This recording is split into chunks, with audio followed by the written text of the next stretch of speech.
Hello friend, investing capsule চ্যানেলে তোমাদের সবাইকে ওয়েলকাম। আজ আমরা এই ভিডিওতে মেনলি দুটো স্টক নিয়ে, লং টার্ম একটা স্টক নিয়ে আলোচনা করব। কেন উপরে গেছে, কি নিউজ আছে, কি টেকনিক্যালে কি সিগন্যাল দিচ্ছে, সবকিছু দেখব। জাস্ট তোমরা ভিডিওটি শেষ পর্যন্ত দেখো। তো চলো, তোমাদের ভালোবাসা দিয়ে শুরু করছি আজকের ভিডিও। দেখো নিফটি কিন্তু আজ আজ আমরা মার্কেট দিয়ে শুরু করলে দেখতে পাবো নিফটি কিন্তু 217 পয়েন্ট উপরে গেছিল। তো নিফটি ব্যাংক দেখো 542 পয়েন্ট উপরে গেছিল। নিফটি মিড 100 কিন্তু 2% উপরে গেছিল। নিফটি স্মল ক্যাপও কিন্তু 2% উপরে গেছিল। মেনলি যখন মার্কেট পড়ে তখন কিন্তু Nifty small cap, Nifty mid cap কিন্তু বেশি পড়ে, আর সাথে মার্কেট যখন ওঠে তখনও কিন্তু Nifty mid cap, Nifty small cap কিন্তু বেশি পার্সেন্টেজ প্রফিট গ্রোথে উপরে যায়। তো তার কারণ কি? এই এই Nifty small cap, Nifty mid ক্যাপের বিটা কিন্তু বেশি। তো সেই জন্য আমরা মেনলি এগুলো দেখতে পাই। সাথে আমরা যদি একটু অ্যাডভান্স ভার্সেস ডিক্লাইন দেখতে চাই তাহলে কিন্তু দেখতে পাবো যে 1960টা শেয়ার এমন ছিল যেটা আজ পজিটিভ ক্লোজ হয়েছে, আর 414টা শেয়ার এমন ছিল যেটা আজ কিন্তু নেগেটিভলি ক্লোজ হয়েছে। সাথে আমরা যদি সেক্টর ওয়াইজ পারফরমেন্স দেখতে চাই তাহলে কিন্তু দেখব নিফটি মিডিয়া আজ সব থেকে উপরে ছিল, 3.11% আজ রিটার্ন দিয়েছে। আর সাথে নিফটি অটো দেখো 1.66% উপরে গেছে। নিফটি এনার্জি, নিফটি ফার্মা আজ কিন্তু সব সেক্টর উপরেই গেছে। আজ কিন্তু টোটাল মার্কেটে একটা খুব তেজির মহল ছিল, প্রপার তেজি যেটা। তো চলো, যে বিষয় নিয়ে আমরা আলোচনা করব, প্রথম কি ভিভিএল এর শেয়ার কিন্তু আজ 9% উপরে গেছিল, তাই না? তো এই ভিভিএল এর শেয়ার নিয়ে কিন্তু আমরা কাল একটা টোটাল ডিসকাস করেছিলাম। তো চলো দেখে নিই কি নিউজ আছে। মেনলি এই নিউজের জন্য কিন্তু উপরে যায়নি, এটা কিন্তু গতকালের নিউজ। তো এটা দেখো 7 তারিখের একটা নিউজ। তো এই নিউজ আসার পরেও কিন্তু শেয়ার 5% ডাউন হয়েছিল। এবার এই নিউজটা কিন্তু তোমরা যদি নিউজটা ভালো করে দেখতে পারো তাহলে কিন্তু দেখতে পাবে যে এটা কিন্তু একটা পজিটিভ নিউজ ছিল, তা সত্ত্বেও কিন্তু শেয়ার 5% ডাউন হয়েছিল। তো এটা একটা, যারা লং টার্ম ইনভেস্টার তাদের জন্য কিন্তু একটা খুব ভালো একটা সুযোগ ছিল। তো চলো দেখো কি, কোম্পানি কিন্তু ফান্ড রেজ করছে। মানে কি, কোম্পানির টাকা তুলছে। কোম্পানির টাকা কেন তুলছে? কোম্পানি তার নিজের গ্রোথের জন্য ইউজ করবে বলে কোম্পানি মেনলি টাকাটা তুলছে। আর সেটা কেমন ভাবে তুলবে? সেটা কিউআইপি দিয়ে তুলবে, কোয়ালিফাইড ইনস্টিটিউশন প্লেসমেন্ট দিয়েই টাকাটা তুলবে। মানে কি, বড় বড় মিউচুয়াল ফান্ড এই কোম্পানির শেয়ার নেবে আর তার বদলে কোম্পানিকে টাকা দেবে। সেই কোম্পানি সেই টাকা দিয়ে কিন্তু কোম্পানি নিজের গ্রোথের কাজে ইউজ করবে। তো কোম্পানির কাছে নিশ্চয়ই প্ল্যান আছে, সেই জন্যই তো কোম্পানি টাকা তুলছে, তাই না, গ্রোথের জন্য। তো এটা একটা কিন্তু ভালো নিউজ ছিল। সাথে দেখো কোম্পানি কি করে আমরা একটু দেখে নিই। বরুণ বেভারেজ কিন্তু পেপসির সাথে অ্যাসোসিয়েটেড আছে কি 1990 সাল থেকে। মানে বুঝতেই পারছো, একটা লং টার্ম ধরে কিন্তু এই পেপসিকোর সাথে আছে। আর এটা কিন্তু ওয়ান অফ দা, মানে ভিভিএল কিন্তু একটা লার্জেস্ট ফ্র্যাঞ্চাইজি পেপসিকোর। লার্জেস্ট ফ্র্যাঞ্চাইজি মানে কি? ফ্র্যাঞ্চাইজি মানে দেখো, মানে মেন প্রোডাক্ট বানায় কিন্তু পেপসিকো, সেটা ইন্ডিয়াতে সেল করে কোন নাম দিয়ে? বরুণ বেভারেজ কিন্তু নাম দিয়ে সেল করে। তো এটাই হচ্ছে ফ্র্যাঞ্চাইজি বিজনেস। তো ফ্র্যাঞ্চাইজি বিজনেসের মধ্যে কি কি সেল করে দেখো, কার্বোনেটেড সফট ড্রিঙ্কস আছে আর নন কার্বোনেটেড ড্রিঙ্কস আছে। কার্বোনেটেড সফট ড্রিঙ্কস মানে কি? যেসব ড্রিঙ্কসে কার্বন ডাই অক্সাইড থাকে, মানে খুললে যে ঝাঁজটা বার হয়, সেটা কিন্তু কার্বোনেটেড সফট ড্রিঙ্কস। আর নন কার্বোনেটেড সফট ড্রিঙ্কস মানে যেগুলো আর কি, মানে জল বা দুধ জাতীয় যেগুলো আমরা খাই, তাই না? তো সেগুলো কিন্তু নন কার্বোনেটেড ড্রিঙ্কস। সাথে কোন কোন প্রোডাক্ট আছে আমরা দেখে নিই। দেখো মেনলি কিন্তু পেপসিকোর এই যে প্রোডাক্টগুলো দেখছো, এটা কিন্তু মেনলি বানায় কে? পেপসিকো। কিন্তু ইন্ডিয়াতে সেল করে কে? বরুণ বেভারেজ। তো পেপসি আছে, টপিকান আছে, স্লাইজ আছে, সেভেন আপ আছে, স্টিং আছে, কুরকুরে আছে, অ্যাকোফেনা আছে, ডরিটোস আছে, মিরান্ডা আছে। তোমরা বুঝতেই পারছো। আর সাথে কোম্পানি এমন বিজনেস, অন্যের হয়ে বিজনেস করতে করতে নিজেও কিন্তু একটা ব্র্যান্ড খুলে দিয়েছে। দেখো কোন কোন ব্র্যান্ড আছে নিজেদের। ক্রিম বেল আছে, অ্যাকোয়া ক্লিয়ার আছে, দেন রিফ্রেশ আছে, রিবুস্ট আছে। তো কোম্পানি কিন্তু একটা পারফেক্ট বিজনেস করছে। সাথে আমরা যদি নেট সেল যদি দেখে নিই তাহলে দেখব 2020 সাল পর্যন্ত কিন্তু একটা রেঞ্জের মধ্যে আটকে ছিল। সাথে যখনই স্টিং এনার্জি নামে যে প্রোডাক্ট আসে, তারপর কিন্তু কোম্পানির সেল কিন্তু ভীষণ তাড়াতাড়ি ইনক্রিজ করেছে। সাথে যেমন সেল ইনক্রিজ করছে, সেল ইনক্রিজ করলেই তো প্রফিটও ইনক্রিজ করবে, তাই না? বেশি সেল করলে বেশি প্রফিট করবেই। কিন্তু সেম ওয়ে দেখো 2020 সাল পর্যন্ত কিন্তু প্রফিট একটা জায়গায় আটকে ছিল। তারপর প্রফিট দেখো 350 কোটির প্রফিট নেক্সট ইয়ার ডবলেরও বেশি হয়ে গেছে 746 কোটি। দেন 746 কোটি নেক্সট ইয়ার কিন্তু আবার ডবল হয়ে গেছে, ডবলের বেশি হয়ে গেছে। দেন দেখো এই যে ডবল হয়েছিল এর পার্সেন্টেজটা কিন্তু একটু কমে গেছে। এখানে দেখছো 6 মাস, এখনো 6 মাস কিন্তু এখানে যুক্ত হবে। তো মোটামুটি 3 থেকে 3,500 টাকার একটা প্রফিট কিন্তু এই ইয়ারে করতে পারে। তো দেখতে পাচ্ছ একটা ভালো একটা প্রফিট। আর টোটালি কিন্তু এই যে বরুণ বেভারেজ নিয়ে কমপ্লিট কিন্তু আমরা কাল এর অ্যানালিসিস করেছিলাম, যারা দেখোনি তারা অবশ্যই দেখবে। এবার দেখো মেনলি আমি কাল ডিসকাস করলাম, আজ 9-10% উপরে গেছে, এর জন্য কি আমি ক্রেডিট নিচ্ছি? এমন কিন্তু কিছুই নয়। জাস্ট তোমাদেরকে একটা কথা বলি, আমি একটা কদিন আগে একটা ভিডিও দেখছিলাম একটা চ্যানেলটার নাম বলবো না। সে কিন্তু ভিডিও বানাচ্ছিল কি যে 14 মিনিটের একটা ভিডিও, যে এসআইপি করলে কোন কোন জিনিসগুলো মাথায় রাখবে, এমন একটা ভিডিও বানাচ্ছিল। দেখলাম 2 থেকে 3 মিনিট টপিকটা নিয়ে বললো, তারপরে কি বললো যে তোমরা আমার কোর্স নাও। মানে অ্যাকচুয়ালি তোমরা এটা মাথায় রাখবে, যেখানে টাকা রিলেটেড জিনিসপত্র আসে সেখানে কিন্তু মানুষ বিজনেস চালিয়ে দেয়, তাই না? ইউটিউবের নামে কিন্তু অনেকে বিজনেস শুরু করে দিয়েছে কোর্স বিক্রি করার। তোমরা সিম্পলি বলো না, যারা এই কালকের ভিডিও দেখেছো ভিবিএল রিলেটেড যে ভিডিও, আমি টোটাল ভিডিও বানিয়েছি, কোর্সে কতজন এমন শেখাই, কিন্তু তাছাড়াও কিন্তু কোর্স বিক্রি করছে। তাহলে কোর্সই যখন বিক্রি করবে তাহলে থাম্বনেলে কেন দিচ্ছ যে এসআইপি রিলেটেড প্রবলেম? তাহলে বলে দাও না ডিরেক্টলি যে আমি কোর্স বিক্রি করতে এসেছি। এই জন্যই মানে তোমাদেরকে এটা বলার মেন বিষয় কি, তোমরা জাস্ট একটু ব্রেন লাগিয়ে বিষয়টা একটু ভাববে, ঠিক আছে? তো চলো দেখি নেক্সট কি আছে। নেক্সট দেখো, নেক্সট যদি আমরা দেখতে চাই তাহলে কিন্তু দেখবো এই যে প্রোডাক্ট আছে, আমরা যদি পেপসির প্রোডাক্ট যদি দেখি তাহলে কিন্তু দেখবো আমরা যখন পেপসি খাই, ব্র্যান্ড কিন্তু পেপসির নামে, কিন্তু ম্যানুফ্যাকচার বাই কিন্তু বরুণ বেভারেজ থাকে। এটা জাস্ট একটা ইনফরমেশন পারপাস বললাম, তো এমন কিন্তু লেখা থাকে। তো চলো দেখি। এবার দেখো ভিভিএল কেন বাড়বে ইন ফিউচার।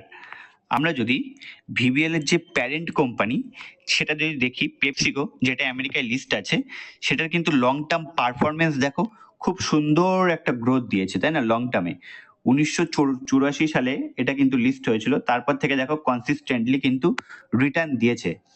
এবার আমেরিকায় তো রিটার্ন দিয়েছে ঠিকই আছে, এবার ইন্ডিয়াতে ভিভিএল কেন ভালো রিটার্ন দেবে তার কারণ হচ্ছে এই চার্টটা।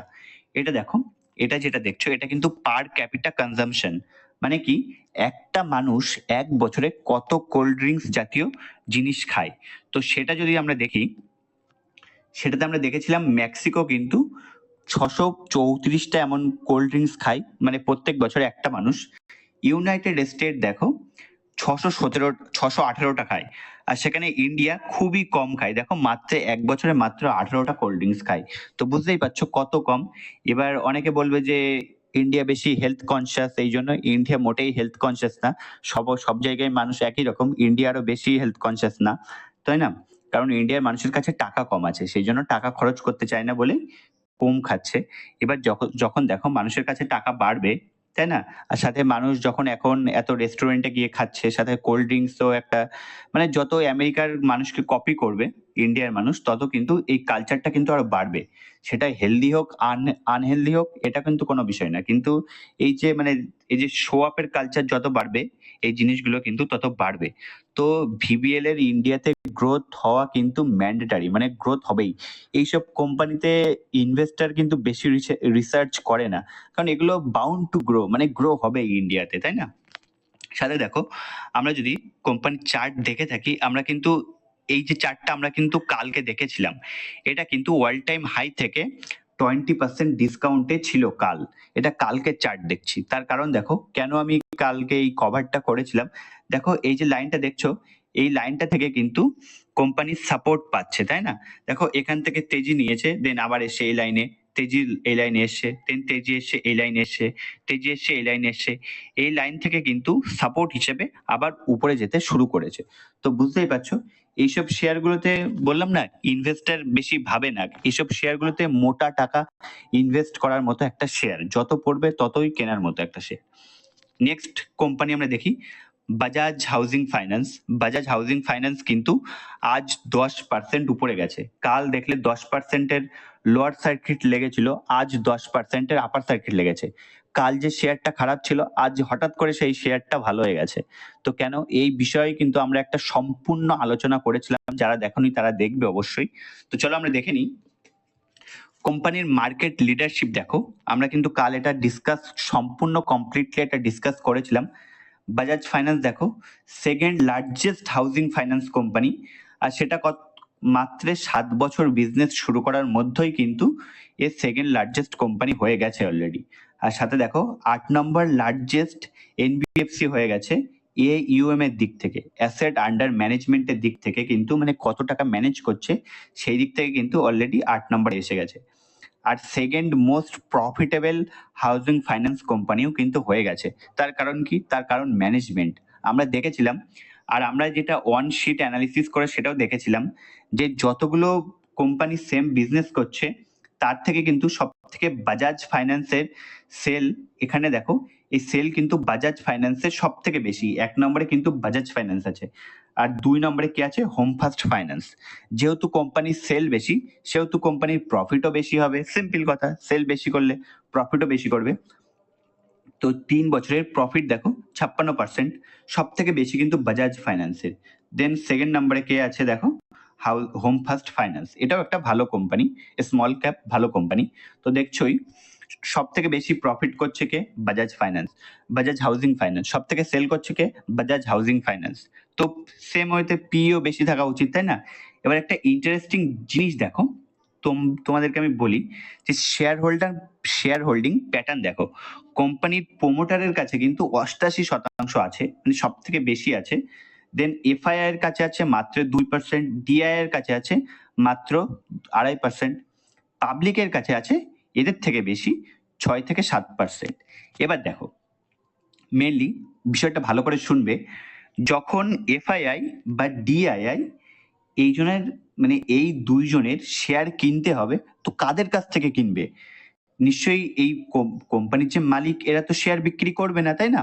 এদের 3 বছর টাইম থাকে এই 88% থেকে 75%-এ আনতে হবে, এর জন্য 3 বছর টাইম থাকে। তো এরা তো এক্ষুনি বিক্রি করছে না, তাই না? এবার এরা যদি কিনতে হয় শেয়ার, তাহলে কাদের কাছ থেকে কিনবে? পাবলিকের কাছ থেকে। কারণ কি? পাবলিকের কাছ থেকে শেয়ার কেনা খুবই সহজ। দুটো নিউজ চালিয়ে দেবে যে শেয়ারে এই খারাপ আছে, ভ্যালুয়েশন বেশি, মানে নানান রকম বাজে ফালতু জিনিস চালিয়ে দেবে। ইনভেস্টররা, মানে যারা পাবলিক, যারা রিটেল ইনভেস্টর আছে, তারা ভয়তে বিক্রি করে বেরিয়ে যাবে, তাই না? তো এদের কাছ থেকে কি, পাবলিকের কাছ থেকে নেওয়া সব থেকে সহজ। সেই জন্যই তুমি দেখলে কাল যে শেয়ারটা খারাপ ছিল আজকে হঠাৎ করে সেই শেয়ার ভালো হয়ে গেল। কেন?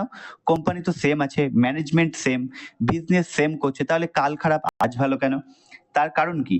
মানে আমি যেটা বললাম, এদের এফআইআই বা ডিআই যদি শেয়ার কিনতে চাই তাহলে একমাত্র পাবলিকের হাত থেকেই শেয়ার বেরোবে, তাই না? পাবলিক সব থেকে প্যানিক করে ভয়তে বিক্রি করে দেবে। তো এই ভয়টা করো না, এই ভুলটা করো না। আমরা সম্পূর্ণ এই বিজনেস নিয়ে আলোচনা করেছি, তাই না? তোমরা একটু দেখে নিও সেটা। আমরা কিন্তু এটা দেখেছি যে ইন্ডিয়াতে 45% লোক লোন নেয়, তার মধ্যে 12% লোক এমন আছে যারা কিন্তু ব্যাংক থেকে লোন নেয়। আর সেটা আমেরিকাতে কতজন লোন নেয়? আমেরিকাতে 75 জন লোন নেয়, তার মধ্যে 65% লোক এমন আছে যারা ব্যাংক থেকে লোন নেয়। মানে বুঝতেই পারছো, মানে ইন্ডিয়ার কিন্তু এই সেক্টরটা, এই ব্যাংকিং সেক্টর, এনবিএফসি সেক্টরটা কিন্তু বাড়বে। ইন্ডিয়া যদি গ্রোথ করতে চাই এই সেক্টরটা বাউন্ড টু গ্রো, মানে গ্রো হতেই হবে। তো চলো আমরা এর চার্টটাও দেখে নিই একবার। দেখো বাজাজ ফাইন্যান্সের কিন্তু অল টাইম হাই থেকে এখন 20% ডাউনে আছে। এক্স্যাক্টলি যেখানে লিস্টিং হয়েছিল 150-এ, সেখানে কিন্তু এখান থেকে ব্রেকডাউন হওয়ার পরে সেখানে কিন্তু একটা রেজিস্ট্যান্স ফেস করেছে। এবার দেখো কোম্পানি যদি এই যে একটা ট্রেন্ড, এই যে একটা লাইন আছে, এখান থেকে যদি বেরিয়ে এই এই লাইনের মধ্যে কোম্পানি মুভমেন্ট করে, তাহলে কিন্তু একটা সুইং ট্রেডিং এর জন্য, আর সাথে যদি একটা ভালো রেজাল্ট দেয় তাহলে কিন্তু একটা সুইং ট্রেডিং এর জন্য একটা এওয়ান কোম্পানি একটা ভালো কিন্তু কোম্পানি হয়ে যাবে। তার আর যারা এখনো ইনভেস্ট করেনি তারা জাস্ট কোয়ার্টারলি রেজাল্ট, এই Q2 রেজাল্টের জন্য ওয়েট করে থাকবে। যদি Q2 রেজাল্ট খারাপ দেয় তাহলে কিন্তু শেয়ার নিচে আসবে। তো চলো, ভিডিওটি যদি ভালো লাগে তাহলে চ্যানেলটি অবশ্যই সাবস্ক্রাইব করবে। দেখা হচ্ছে পরের ভিডিওতে। Till then take care and love you all.